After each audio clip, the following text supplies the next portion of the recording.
Hello everyone, good morning. I hope आप लोग अच्छे होंगे, मैं भी ठीक हूँ। तो ये ब्लॉग स्पेशली मैं उन लोगों के लिए बनाई हूँ जिन्हें हाउस वर्क का ज़्यादा एक्सपीरियंस नहीं है, या फिर जो लोग वर्किंग है, और जो नए नए मॉम बने हैं, या फिर जो लोग कि जिन लोगों की नई शादी हुई है और वो लोग को काम का एक्सपीरियंस नहीं है। तो मैं भी सेम सिचुएशन से मतलब एक्सपीरियंस की हूँ, तो इसलिए मैं ये वीडियो बनाई हूँ ताकि किसी और को हेल्प हो। तो इस ब्लॉग में कुछ ऐसे टिप्स मैं शेयर की हूँ जिससे कि क्या होगा कि आप एवरीडे जो भी वर्क करते हो तो वो ईज़िली मैनेजेबल होगा, और आप अपने टाइम को अच्छे से यूटिलाइज़ करते हुए काम को मैनेज कर पाओगे और टाइम को सेव कर सकते हो, ताकि उस टाइम में आप कुछ और काम कर सको। अगर आप काम एक्स्ट्रा कुछ पार्ट टाइम जॉब करना चाहते हो, या फिर आप वर्किंग हो, तो आपके लिए ईजी हो कि घर भी मैनेज कर पाओगे, बाहर भी, विदाउट एनी हेल्पर। अगर आपके पास बच्चे हैं तो ऑब्वियसली आप के पास बहुत ही मतलब आपकी लाइफ थोड़ी हेक्टिक रहती है, बच्चे को भी देखना, घर भी देखना, हस्बैंड को देखना, है ना, फैमिली को देखना। तो उस केस में भी ये वीडियो उनके लिए भी बहुत हेल्पफुल होगी। तो सबसे पहले क्या होता है कि मैं सुबह उठ करके थोड़ी देर पहले रिलैक्स करती हूँ, क्योंकि जब मैं उठती तो सारे फैमिली मेम्बर्स नहीं उठे रहते हैं। तो जैसे ही वो लोग उठ जाते हैं तो मैं बेडशीट सबसे अच्छे से सबसे पहले ठीक करती हूँ, फिर थोड़ी थोड़ी डस्टिंग मुझे जो लगता है जितना कर सकती हूँ कर लेती हूँ, और एक बार पूरे घर में झाड़ू लगा देती हूँ। इस तरह से क्या होता है कि बेडरूम तो पूरी तरह से प्रेजेंटेबल हो जाता है, बेडशीट वगैरह अरेंज रहता है। तो दूसरा एरिया होता है जो किचन का एरिया होता है, जो बहुत जल्दी गंदा हो सकता है, तो उससे भी मैं हमेशा कोशिश करती हूँ कि नीट और क्लीन रखूँ, क्योंकि वो एक ऐसा एरिया है कि जहाँ बच्चे जल्दी नहीं आएंगे, और अगर आएंगे और थोड़ा भी गंदा रहे या सामान इधर उधर पड़ा रहे तो थोड़ा डेंजर हो सकता है, रिस्की हो सकता है ना। तो मैं बेसिन को हमेशा कोशिश करती हूँ कि खाली रखूँ, तो जो भी बर्तन थोड़े थोड़े बचे रहते हैं तो उसको जल्दी से क्लीन कर देती हूँ, और बेसिन वाले एरिया को भी क्लीन रखती हूँ। मतलब एक दिन में कम से कम 2 बार तो मैं बेसिन साफ़ कर देती हूँ, एक बार रात में सोने से पहले और सुबह या दोपहर में कर देती हूँ। जो भी बर्तन धो के रखती हूँ यहाँ ट्रे में, तो उसे भी मैं अरेंज कर देती हूँ। तो ये देखिए स्लैब कितना अच्छा क्लीन लग रहा है। तो ये हमेशा कोशिश करती हूँ कि स्लैब थोड़ा क्लीन और मतलब स्पेसियस रहे, ताकि कुकिंग में भी प्रॉब्लम ना हो।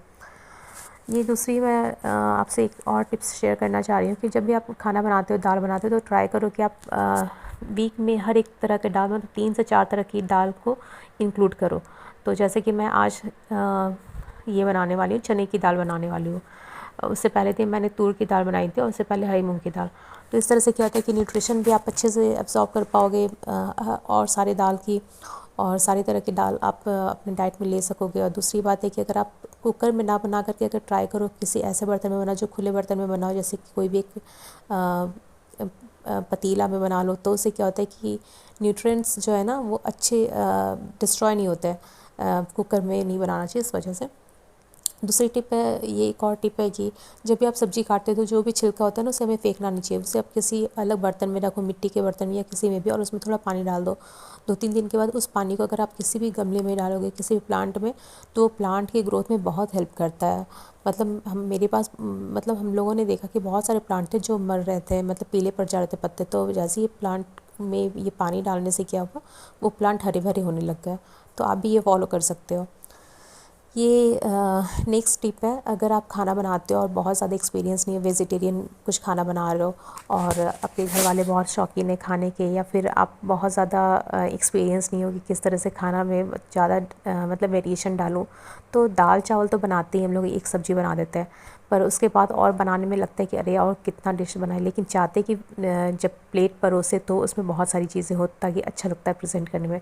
तो उसके लिए क्या है कि आप साइड में एक चटनी बना सकते हो, या अगर ठंडी के मौसम है तो आप साग बना सकते हो जो कि हेल्दी भी होगा। तो जैसे मैं यहाँ पे बना रही हूँ मूली और हर क्या बोलती हूँ मैं, सॉरी, लाल साग की लाल भाजी की साग, और ये था साथ में सब्जी, एक सब्जी थी जो सेम और आलू की थी। तो ये देखिए साथ में पापड़ और सैलेड, तो लग रहा है जैसे कितनी सारी चीज़ है, तो खाने वाले को भी लगता है कि वैरायटी है, और खिलाने वाले को भी अच्छा लगता है ना। तो चावल दाल और एक सब्जी, पापड़ था, पापड़ सेकने में तो टाइम लगता नहीं है, साग या चटनी जो आपके लिए ईजी हो आप वो बना सकते हैं जैसा सीज़न चल रहा हो, साथ में सैलड।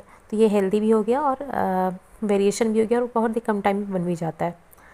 दूसरा है कि जब बच्चे रात में सो जाते हैं या फिर जब आप फ्री हो जाते हो सारे काम करके, तो थोड़ी देर तक कोशिश करनी चाहिए कि थोड़ा मतलब 10-15 मिनट भी अगर हम काम कर लें, सारी चीज़ करने के बाद, बच्चे को सुलाने के बाद, खाना पीना, कुकिंग वगैरह सारी चीज़ करने के बाद, तो थोड़े क्लीनिंग में तो वो बहुत हेल्पफुल होता है। जैसे कि जो भी कपड़े अगर आप दिन में सुखा के रखें और समेट नहीं पाए, तो मैं कोशिश करती हूँ कि उसे रात में कम से कम अरेंज कर दूँ, ताकि बहुत ज़्यादा वो कपड़ा जमा ना हो जाए।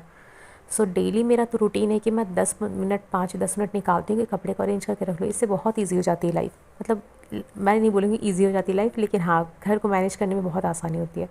तो ये मैं अलग से ही मेरा मतलब मेरा जो बेबी है उनके उसके लिए मैं ये रखी हूँ, कबर्ड वगैरह रखी हूँ। इसमें से मेरे बच्चे के कपड़े होते हैं। तो दोपहर में क्या होता है कि अगर आप बच्चा सुसु पॉटी वगैरह कुछ ऐसा करता है या गंदा कर लेता है कपड़ा, तो कभी-कभी हड़बड़ में कपड़े निकालते समय ये हो जाता है, मतलब कपड़े इधर-उधर हो जाते हैं। तो रात में मैं उसे फिर से अरेंज कर देती हूँ जल्द, ताकि एक पूरा ड्रॉअर ख़राब ना हो जाए। तो डेली तो ऐसा नहीं होता है, कभी-कभार हो जाता है कि कपड़े इधर-उधर हो जाते हैं, तो उसे अरेंज कर देती हूँ ताकि वो पूरा ड्रॉअर ख़राब ना हो। तो इस तरह से करने से क्या होता है कि सारी चीज़ें अरेंज्ड रहते हैं, मैनेज्ड रहते हैं। डेली अगर आप 10-15 मिनट अगर निकाल लेते हो इस तरह से, तो सोने से पहले तो घर अरेंज्ड रहता है और नेक्स्ट डे हेक्टिक नहीं होता है। तो बस ये कुछ टिप्स थी जो मुझे लगा आप लोगों के साथ शेयर करूँ। तो आप लोग बताइएगा अगर ये वीडियो थोड़ा भी आप लोगों के लिए हेल्पफुल हुआ, तो आप मेरे चैनल को सब्सक्राइब कर सकते हैं, वीडियोज़ को लाइक शेयर कर सकते हैं। Thank you, bye bye, take care.